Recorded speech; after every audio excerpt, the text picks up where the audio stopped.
सिद्धेभ्यः। ओम नमः सिद्धेभ्यः। ओम नमः सिद्धेभ्यः।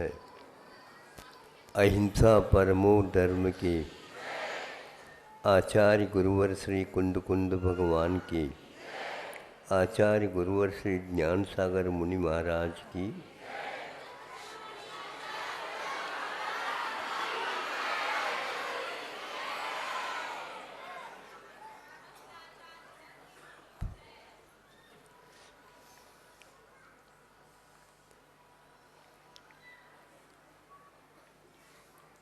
मोक्ष मार्ग को 3 भागों में न रख करके 3 वस्तुओं के माध्यम से एक माना है।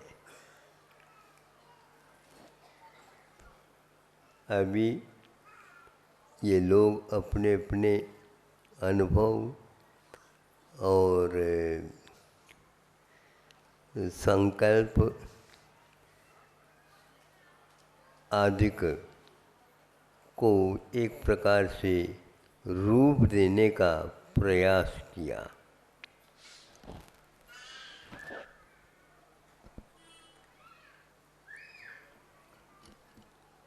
यह रूप ही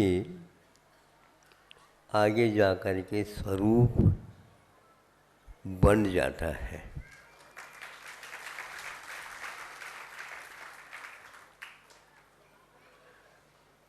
ये बहुत कम लोग जानते हैं। इन लोगों की यात्रा सूत से प्रारंभ हो जाती,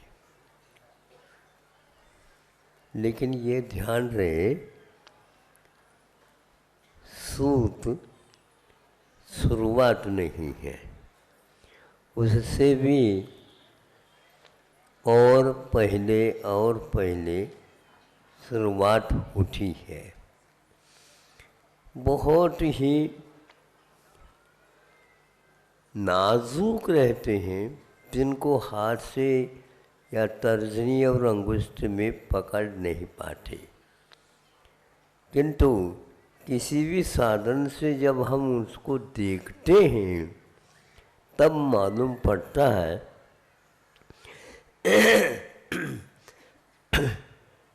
जब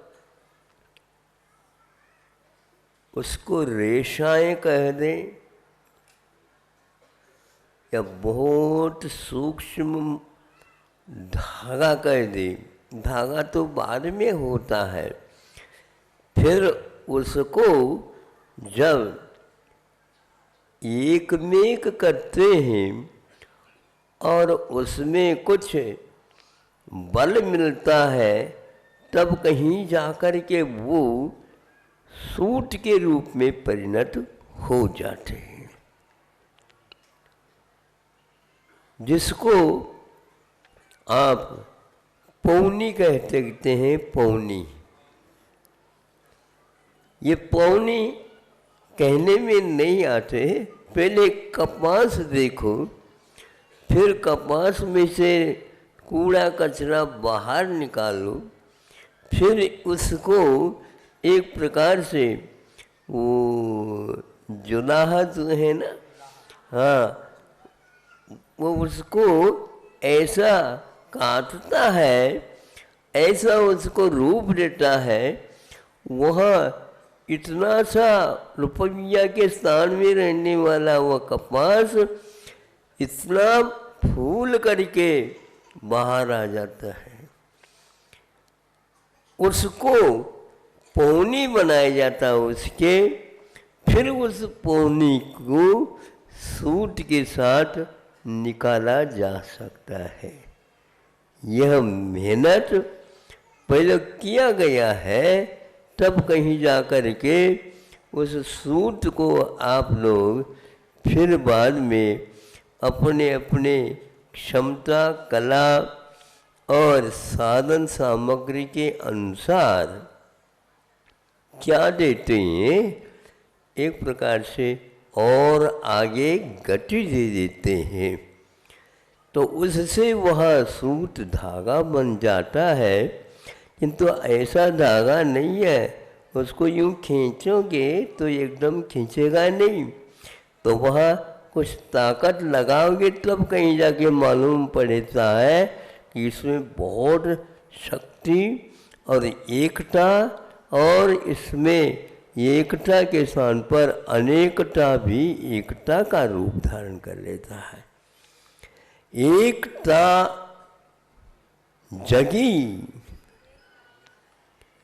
एकता जगी, एकता जगी। एक प्रकार से ताजगी आती तब, एक ताजगी, एकता जगी।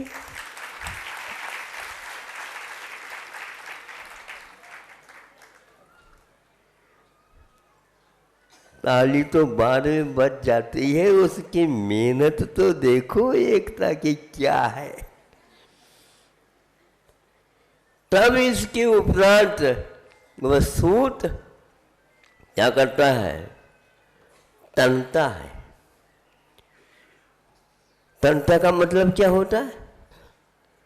तनता का मतलब होता है ताना बन जाता है। जब उस सूत को खींच करके और उसको टूटे नहीं, इसके लिए मड वगैरह का प्रयोग लगा करके सुखा दिया जाता है, तो वो ताना बन जाता है। अभी आपके पास कहीं भी वस्त्र का दर्शन है ही नहीं। अब इसके उपरांत ताने को एक व्यक्ति कहता है, तुम तो अधूरे हो, तुम्हारी यात्रा तुम्हारे पेट में आकर के जब मैं बैठूंगा तब कहीं जा कर के आपकी यात्रा प्रारंभ होगी। तो ताने को तान रख करके रखा है और उसके लिए बाना और कर देते हैं। तो वो बाना क्या करता है, 2, 3, 4, 5 इसके बीच में से वह चला जाता है और ताना बनता है। मान लो 20 फीट का, तो 20 फीट की धोती और साड़ी का आकार बन जाता है हथकरघा के ऊपर, हाथ में नहीं। यहाँ आकर के आप समझ सकते हैं कि इसमें क्या क्या सम्यक दर्शन किस प्रकार बुना गया है, सम्यक ज्ञान किस प्रकार ताने का काम करता है, और सम्यक चारित्र उसको ठोकता रहता है, हमेशा ठोकता रहता है। तब कहीं जा कर के आपके पास का क्या पहना है, ताना। क्या क्या इसमें डाला है, बाना। ऐसा नहीं जैसे आप लोग खिचड़ी बनाते हैं तो उसमें से इतना नमक डाला है, इसमें और मसाला डाला है या और ऐसा नहीं। यह भी एक पद्धति है, कहाँ पर डालना, कब डालना, कितना डालना, और ये सारा सारा जैसा सिद्धांत जुड़ा हुआ है उसी प्रकार है। तब सम्यक दर्शन, सम्यक ज्ञान, सम्यक चारित्र तीनों अभिन्न अखिन्न शुद्ध उपयोग की दशा। यह दौलत राम जी कहते हैं सम्यक दर्शन, सम्यक ज्ञान, सम्यक चारित्र इन तीनों मिल जाते हैं तब कहीं जा कर के वस्त्र जैसा बनता वैसे ही यह मोक्ष मार्ग बनता है और वह मंजिल भवन में जाने का सौभाग्य प्राप्त करता है। आप लोग सुबह भी और अभी मध्याह्न काल में भी यह इन लोगों का उद्देश्य, लक्ष्य, ध्रुव जिसको बोलते हैं, इन सब को जान लिया और यहाँ जब मनाते हैं तो सुबह सुबह चर्चा हुई थी, उनका ब्लड प्रेशर ही ठीक हो गया।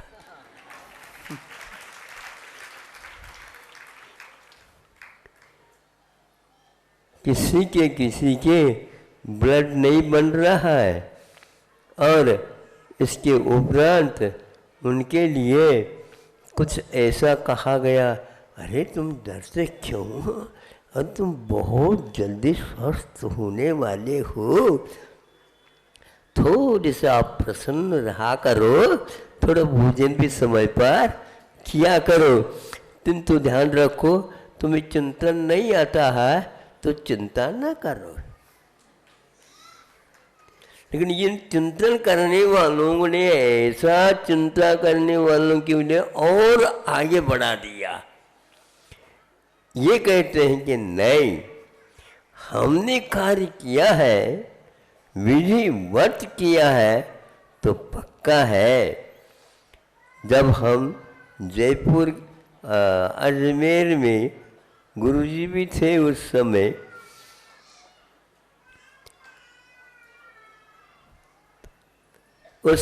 प्राय करके ये कोट पहनते थे लोग और एक प्रकार से रजाई का ही पतला रूप होता था और वो पहन करके आते हैं, नमोस्तु करते, देखते, फिर धार्मिक चर्चा वगैरह हो जाती। उस समय पूछा गया है कि इतने आप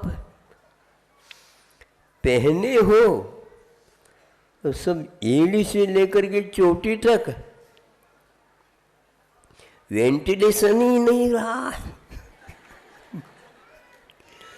आने जाने के लिए थोड़े बहुत तो रखो। साइंस तो सब लोग पढ़ते हैं, किंतु यदि आप सो जाएंगे, लेकिन निश्चित रूप से आपको कुछ दिन के उपरांत रोग होगा कोई न कोई। क्या है मना? अब एड़ी से लेकर चोटी तक यदि बंद कर दोगे, दिन में फिर भी ठीक है, लेकिन रात में कैसे ये ऐसे यदि हो गया, खिड़कियाँ सब बंद, कोई भी वहाँ पर प्रवेश के लिए द्वार ही नहीं है। ऐसा कौन सा भवन है यह तो बनाया गया है जहाँ पर खिड़कियाँ झरोका वगैरह नहीं हो, केवल दीवार की तरह आप कर दो, नहीं हो सकता। इसी प्रकार ये भी है, आप पूरा बंद कर लो, कोई बाधा नहीं, किंतु श्वास लेने के लिए और मुख को और नाक के लिए तो कम से कम खुला रखो। उत्तमांग जिसको बोलते हैं, जहाँ पर आठों अंग आ जाते हैं, तो उस उत्तमांग के माध्यम से यदि आप श्वासोच्छ्वास खूब लेओगे तो निश्चित रूप से आपके स्वास्थ्य ठीक हो जाएगा, क्योंकि प्राणवायु का आना और निकालना, श्वास और उच्छ्वास, ये दोनों ही कार्यक्रम चलते रहे, आप भले ही शयन कर चुके हैं।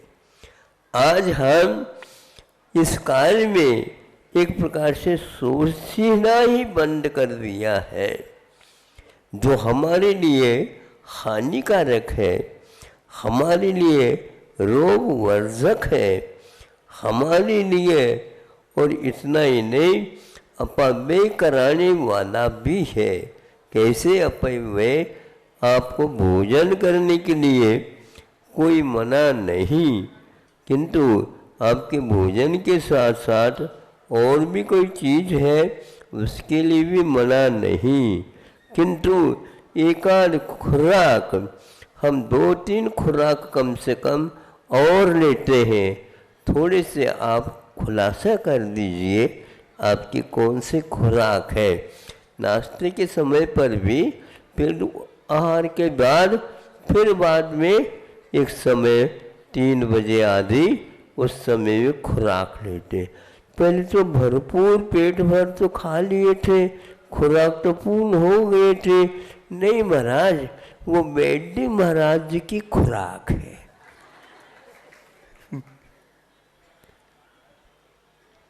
वैद्य जी महाराज ने क्या कहा, भोजन के समय पर भोजन करो और ये जो पुड़िया आप लेते जाओ। अरे भैया इतना तो सारा खा लिया, इतनी पुड़िया क्या काम आएगी? 10 पीस पूड़ी खाने के उपरांत ये पुड़िया क्या काम करेगी?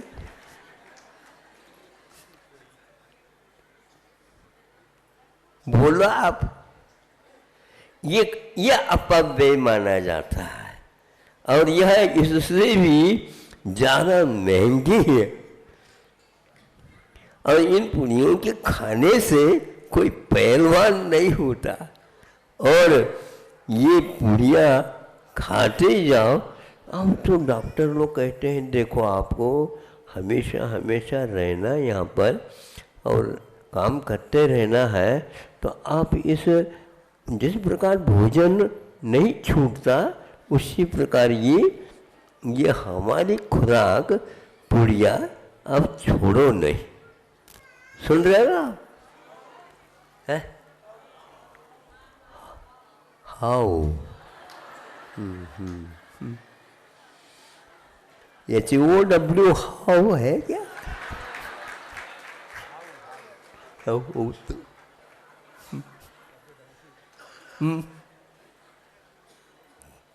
ये कैसा?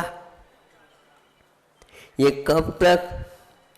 घर में ऐसे ये एक दो रोगी हो जाएंगे तो वो कहेंगे भगवान ये दुख देखा नहीं जा रहा है, असही वेदना है, सब कुछ है, इसलिए हे भगवान आप इन्हें अपने पास बुला लो। सोचो आप, बिल्कुल वो क्या कर सकते? सामने आपने इस प्रकार अस्वस्थ होने का खुराक ले लिया और आज सबके लिए वह त्रासदी बन गई। अब ज़्यादा न सोच करके हमें जिनसे हमें बाधा होती है, हानियाँ हैं, शारीरिक मानसिक और आर्थिक दृष्टि से भी, और इसके साथ साथ बुद्धि के लिए भी जिसका अभिशाप सिद्ध हो रहा है, उन चीज़ों से तो बचना चाहिए। तो आचार्यों ने हम लोगों को श्रम बताया। श्रम नहीं लेना यह राजा महाराजाओं का काम नहीं, ध्यान रखना। राजा महाराजा इतने श्रम करते हैं और करवा भी देते हैं, इसलिए एक हो जाए। तो दर्शन ज्ञान चारित्र की बात कही। दर्शन ज्ञान चारित्र बहुत आसानी से आप समझ सकते हैं। गुरु महाराज यदि नहीं भी मिलते हैं तो इसका अर्थ अवश्य आप समझ सकते। क्या करना? देखभाल चलना। देख का अर्थ क्या होता है? दर्शन। भाल का अर्थ होता है सम्यक ज्ञान। और चारित्र का अर्थ होता है चारित्र चलना।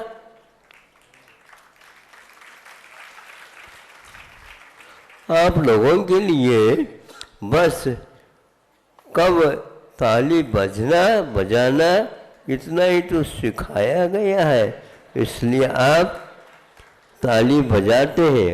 वो ताली की संख्या भी यदि मान लो गिनते हैं तो कभी कभी बहुत बजने से दो कम भी होते चले जाते हैं।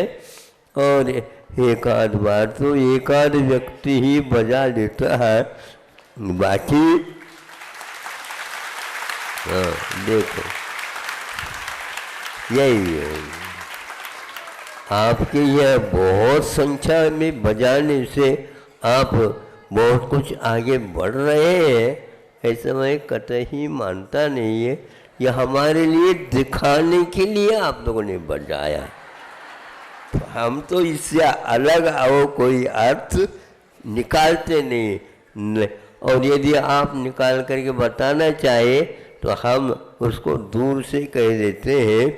हमें इस प्रकार को अपने इस माइंड में यानी मस्तिष्क में रखना नहीं चाहते, क्योंकि आज मोदी साहब ने ये कहा है स्वच्छता अनिवार्य है, तो सबसे ज़्यादा मस्तिष्क में स्वच्छता रखना चाहिए।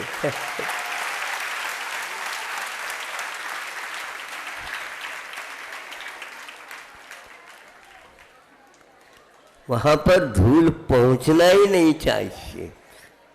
इसलिए आप लोगों से हमारा यही कहना है, गुरुजी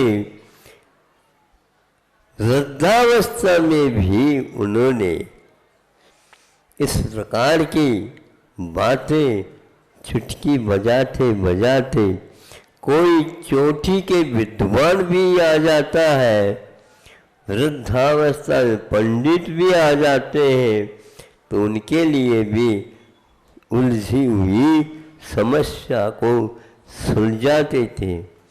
और युवा आ जाते हैं, उनके साथ भी हो करके उनको भी बताते हैं।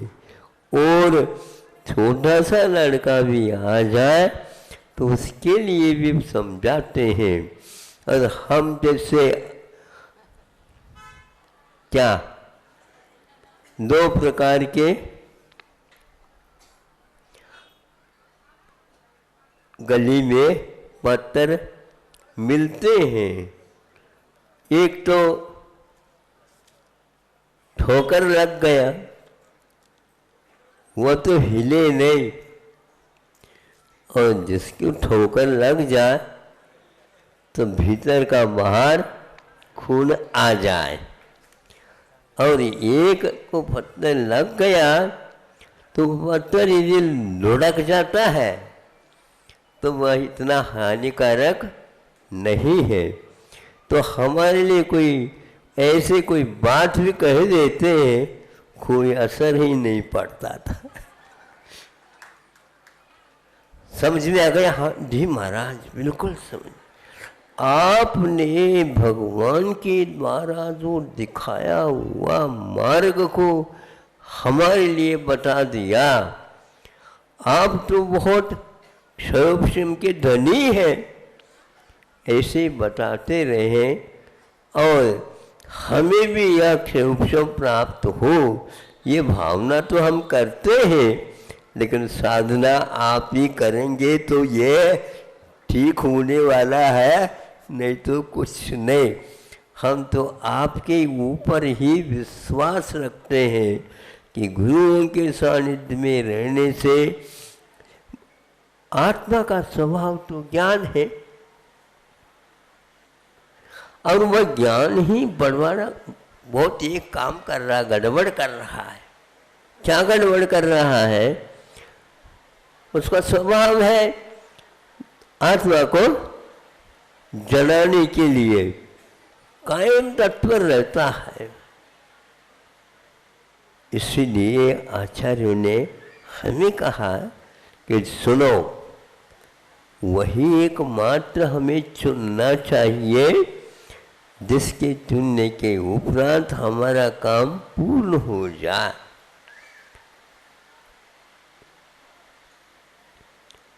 क्या सीखना चाहिए कि एक प्रकार से जिससे आत्मा का कल्याण होता हो उसको सीख लेना चाहिए, और बाकी जितने भी हैं सुनने में आ जाते हैं तो ठीक है, कोई बाधा नहीं। किंतु काम में तो इतने में ही आ जाता हो जाता है। तो ऐसे वो समझा देते थे। गुरु हमेशा हमेशा घुट्टी की माध्यम से शिष्यों को खिलाता है, पिलाता है। घुट्टी क्या चीज है? घुट्टी वह चीज है जिसको घोल घोल करके, नहीं समझे, और गरम नहीं भी हो तो भी उसको यूं यूं कर रहे हैं, यूं यूं नहीं कि थोड़े से गरम है वो ठंडा कर रहे हैं। गरम नहीं है लेकिन थोड़े बहुत गरम है तो रहने दो, तो ठंडा करना तो ठंडा होने दो। तब तक वह भीतर जो डाला है वह एक मेक हो जाए और वो घुट्टी का काम बना दे। इसी प्रकार छुआरा खारक जिसको बोलते हैं उसको भी दूध में डाल करके और उसको भी घोटते थे। ये काय कर रही है तू? एक बार में खाने की योग्य नहीं, एक बार में खाने की योग्य होते हुए भी इसको चटवाना है। अभी दांत तो आया ही नहीं बेटा, इसलिए खारक जो है बहुत कठोर होते हैं। सुनने में बाद में आया व्याकरण में बहुत सारे व्याकरण के सूत्र होते हैं, उसमें एक स्थान पर ये भी याद किया छुआरे को। कैसे? इसको कारक बोलते हैं। कारक का मतलब खारक। नहीं समझे? एकदम दांत तोड़ देता है और दांत तोड़े बिना चोटी के विद्वान बन ही नहीं सकता। आज न चोटी है न विद्वान है, कुछ भी नहीं। तो इसलिए खारक के घोटने से घुट्टी बनती है और उसको धीरे धीरे दूध में डाल करके पिला देते हैं, तब कहीं जा कर के वह हजम होता है। आप लोग श्रम सीखो, श्रम से ही श्रमण बनता है और श्रम से ही एक प्रकार से क्या होता है? श्रावक बनता है। लेकिन दूसरी एक बात और है, श्रम से ही एक प्रकार से पसीना आता है, और जब पसीना आता है तो भीतर घुस करके बैठा हुआ रोग भी उस पसीना के माध्यम से दूर हो जाता है। तो अपने आप ही वह क्या स्वस्थ नहीं, ऐसा स्वस्थ कैसे हम बनाए? लो ब्लड प्रेशर और हाई ब्लड प्रेशर है, दोनों में लगाना। अब वो हाई और डाउन दोनों एक ऐसे क्यों हो रहा? उठक बैठक करो तो अपने आप ठीक हो जाएगा। हाँ, लेकिन आज के लोग यही क्या हुआ, ऐसे डिप्रेशन, हाँ डिप्रेशन होता, डीप डीप। एक और हमने सुना था पहले तो एक्सरे होते थे, तो एक्सरे होने के ऊपर नहीं ये एक्सरे से थोड़ा सा और आगे बढ़ो, बहुत अच्छा है ये यंत्र। वो क्या है? Deep X-ray. ये हो गया। इसके उपरांत आगे और आ गया। इसमें क्या है? ये है MRI होता है, बाद में है वो। ये क्या हुआ, ये है, ये क्यों, इसमें क्या, उसमें तो डीप कहा था, डीप एक्सरे, इसमें स्लीप एक्सरे, उसमें सोना पड़ता है और इतनी आवाज होती है, कभी कभी नींद तो आ ही नहीं सकती, उसमें इतनी वह डीपली वो काम होता है, आवाज इतनी होती है। जैसे विमान में भी इस प्रकार नहीं होती, विमान की आवाज तो बाहर होती है, ज्यादा भीतर शांति रहती। तो ऐसे ऐसे यंत्र आ गए हैं, तो वहां आज ये कह रहे हैं, कई लोगों ने कहा ऐसे यंत्र लगाने से या उनके प्रयोग करने से आप में भयानक रोगों के भी उत्पादन हो रहा है। कैंसर जैसे खतरनाक रोग उसकी देन है, ऐसा वैज्ञानिक ने सिद्ध किया।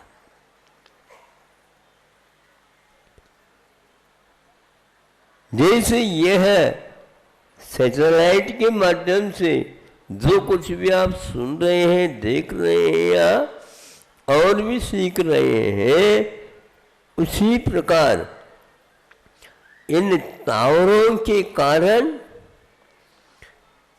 वहाँ पशु पक्षी, मुख्य रूप से पंख वाले पक्षी हैं, वे भी, उनकी संख्या भी कम होती जा रही है।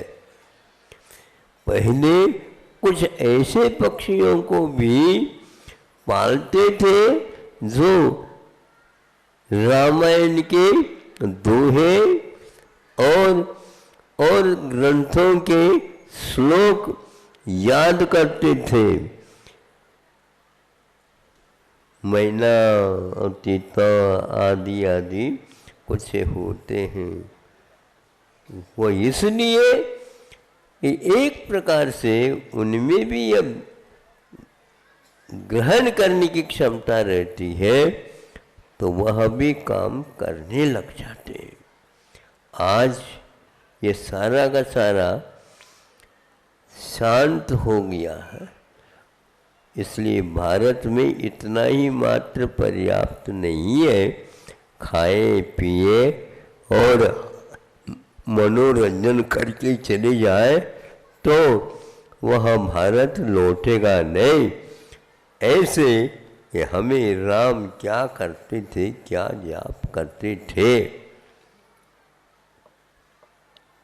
राम राम राम राम राम तो आपको सिखाया जाता है, जिसको तोता राम बोलते हैं, किंतु राम भी जाप देते थे। सुनना चाहो? है कौन सा जाप आपने सुना है क्या? नहीं है? फिर ये बताओ। वो ये कहते हैं कि राम राम राम ये कहते जाओ, लेकिन आराम के साथ कहते जाओ।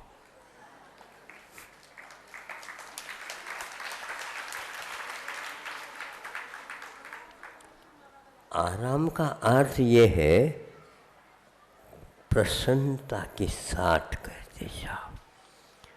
आत्मनि रमते इति राम है, और उसमें भी वह कैसे आसमन्तात राम है, ऐसा वह भाव भाषण हो तो राम या और किसी के लिए यह गुरुओं के द्वारा बताया जाता है कि तुम ऐसे ऐसे, वह सुनो या मत सुनो, हाँ निश्चित है मध्यम पांडव विजयो तो निश्चित। आप जितने चाहे उतने आप इसके प्रतियां ले सकते हैं और अन्य सभी के लिए कर देना। और ये कार्यक्रम प्रारंभ हो चुका है, अनुवाद की शैली भी आ चुकी है। अनुवाद के माध्यम से आपके अध्ययन को कराया जाएगा और अब अच्छे ढंग से इसी प्रकार संस्कृत के भी और प्राकृत के भी अनुवाद अपभ्रंश में भी जो है होता है। जो हिंदी की जननी मानी जाती है उसके भी सारे अनुवाद हो रहे हैं। ये आप लोगों का सौभाग्य है। स्वाध्याय के लिए भी आपको अध्यात्म ग्रंथ, दर्शन ग्रंथ भी मिल जाएंगे और यह लौकिक शिक्षा के लिए भी ये सब काम आएगा और ये निश्चित रूप से आपका उत्साह बढ़ाने के लिए उन्होंने कार्य किया है। अब इसको क्या करना तो देख लो। अहिंसा परमो धर्म की